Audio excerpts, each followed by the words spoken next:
Jadi diorang tak wajib masuk asasi atau form 6 macam tu lah. So tak hairan lah kalau kita dapat berbeza, classmate masa degree dulu, orang-orang dari Indonesia, dia lebih muda daripada kita.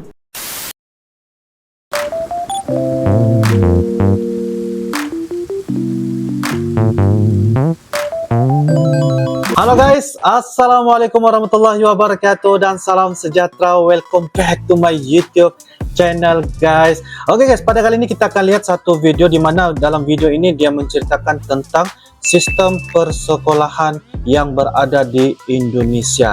Sebab bagi saya sistem persekolahan di Indonesia dia sangat-sangat beda ya yang berada di sistem persekolahan ataupun pendidikan sekolah yang berada di Malaysia.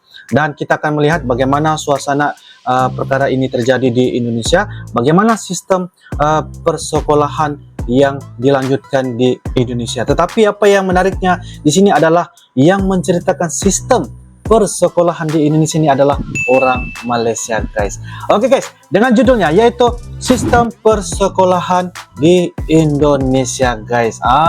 Dan ini merupakan dari channel yaitu ML Studio. Jangan lupa guys, seperti biasa like, comment, share dan juga subscribe di dalam channel ini guys.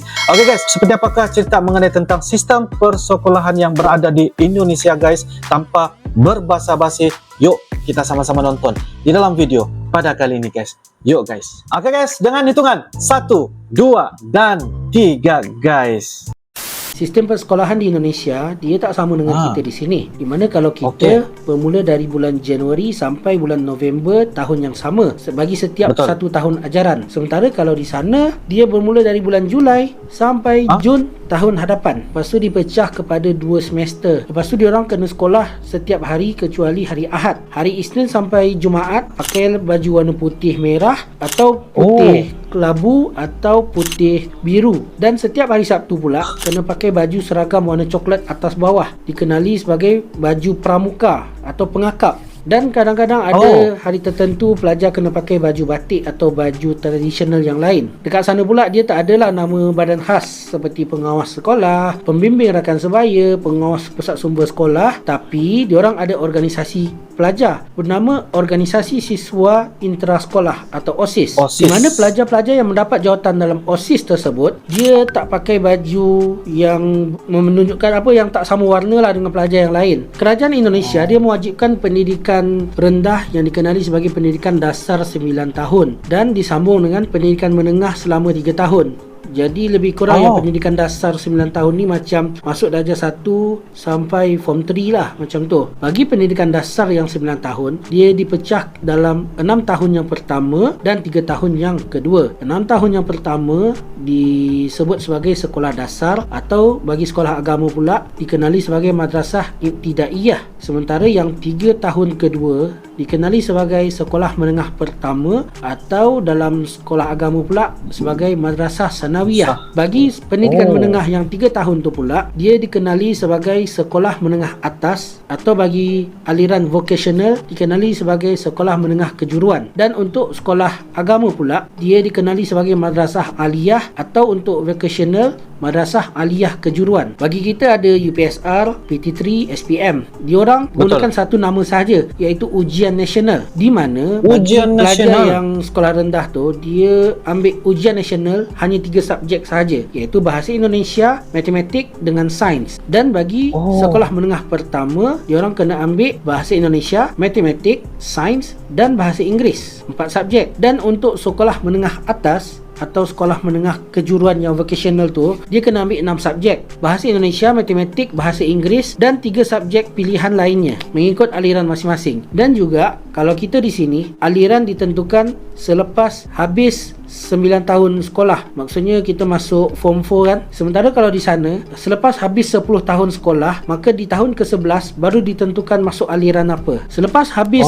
pendidikan menengah iaitu habis sekolah menengah atas atau madrasah aliyah tersebut, diorang boleh masuk diploma atau terus masuk degree pun tak jadi masalah. Jadi diorang tak wajib masuk asasi atau form 6 macam tu lah. So tak hairan lah kalau kita dapat classmate masa degree dulu, orang-orang dari Indonesia dia lebih muda daripada kita, beza 1 hingga 2 tahun. So sebenarnya dia orang habis sekolah tu terus masuk degree tak jadi masalah lah. Macam tu. Okay guys. baik.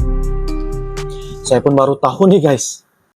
Oke guys, demikianlah sebentar tadi yaitu video dari channel ML Studio, yaitu dengan satu topik sistem persekolahan yang berada di Indonesia. Jadi apa yang kita dapat saksikan ataupun apa yang kita dapat menjadi satu gambaran terus adalah mengenai tentang sistem persekolahan di Indonesia memang sangat-sangat berbeda ya berbanding di negara Malaysia guys. Sebab kalau di Malaysia ini dia ada dua sistem persekolahan, maksudnya dari sekolah rendah dari darjah 1 sehinggalah darjah 6 yaitu umur 7 tahun sehinggalah umur 12 tahun. Lepas tu masuk ke sekolah menengah, itu bagi di Malaysia dari umur 13 tahun sehinggalah umur ke 18 tahun, maksudnya selepas tingkatan 1 sampai tingkatan 5. Lepas tu tingkatan 5 tu ada lagi menengah tingkatan 6 rendah dan juga 6 atas. Dia ada dua guys. Lepas tingkatan 6 tu bagi mereka yang ingin melanjutkan pelajaran ke university ataupun terus kepada college dan sebagainya, itu terpulang kepada mereka lah berdasarkan keputusan pendidikan sekolah mereka, yaitu ujian-ujian lah yang tertentu. Tetapi kalau di sekolah di Indonesia dia sangat-sangat beda ya guys. Ada yang mengambil masa lebih kurang dalam 10 tahun, lepas tu ada yang dari SD, bermula daripada SD, lepas tu SMP kalau saya tidak silap lah, dan selepas tu mereka bolehlah pergi ke meneruskan pelajaran ke degree ataupun tidak ada masalah, maksudnya dari sekolah SMP itu terus pergi ke pergi melanjutkan pelajaran ataupun degree macam tu. Jadi saya sangat-sangat baru tahu guys, saya kaget juga lah, sebab kita melihat bagaimana sistem persekolahan di Indonesia tu begitu, bagi saya nampak alirannya tu satu sahaja guys ya, dan mata pelajaran ataupun ujian yang mereka hadapi itu pun ya sangat-sangat orang kata ringkas ya berbanding kalau di Malaysia. Di Malaysia ini memang banyak mata pelajaran yang akan mereka hadapi dan juga menghadapi ujian-ujian yang tertentu di Malaysia guys. Jadi satu perkara yang membuatkan saya rasa inilah sistem persekolahan yang berada di Indonesia. Sebab itulah yang dikatakan tadi sebentar tadi, yang video yang saya dengarin dari speaker tadi tu, dia mengatakan orang Indonesia apabila dia melanjutkan pelajaran di Malaysia ataupun mana-mana tempat, mereka punya umur tu memang sangat muda guys, dalam tempoh setahun dan juga 2 tahun. Sebab aliran persekolahan mereka di Indonesia itu memang orang kata nampak sangat-sangat ringkas, tetapi menunjukkan bahawa mata pelajaran sangat-sangat penting dengan apa yang diceritakan tadi, yaitu bahasa Indonesia, sains, matematik dan sebagainya. Jadi mata pelajaran yang mereka hadapi ujian tu tidaklah banyak berbanding yang berada di Malaysia. Jadi itu yang saya membuatkan rasa baru saya tahu, dan bagi saya perkara ini seharusnya mereka sudah menunjukkan bahawa level pendidikan mereka itu hanyalah aliran mereka tu tidaklah sebanyak apa yang ada di Malaysia guys. Dan begitu juga cara pemakaian ya, cara pemakaian uniform sekolah mereka tu ada yang berbeda-beda, dan kecuali hari Ahad sahaja bersekolah ya, betul atau tidak kalian bolehlah turunkan di ruangan kolom komentar guys. Jadi apapun itu adalah sebagai salah satu pelajaran bagi saya juga, khususnya yang pada uncle yang dari Malaysia. Semoga yang bisa memberikan satu manfaat kepada kita semua terus, dan harapan saya semoga persekolahan di mana-mana pun ya, di Indonesia ataupun di Malaysia ya, masing-masing ada dia punya cara tersendiri, dan begitulah kayaknya. Sebab apapun yang paling penting adalah bagaimana kita membentuk manusia itu sebagai manusia yang berpendidikan, yang mempunyai ilmu, yang menyebarkan kebaikan, dan yang paling penting adalah menjadi seorang manusia yang baik kepada masyarakat guys.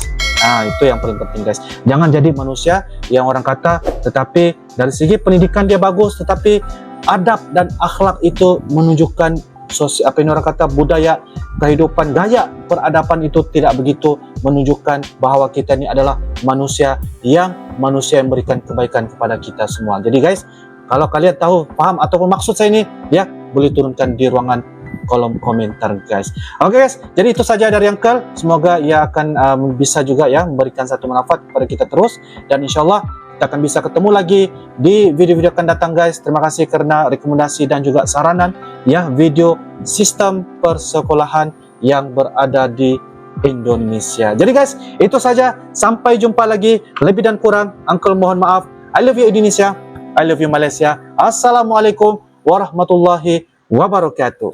Bye-bye.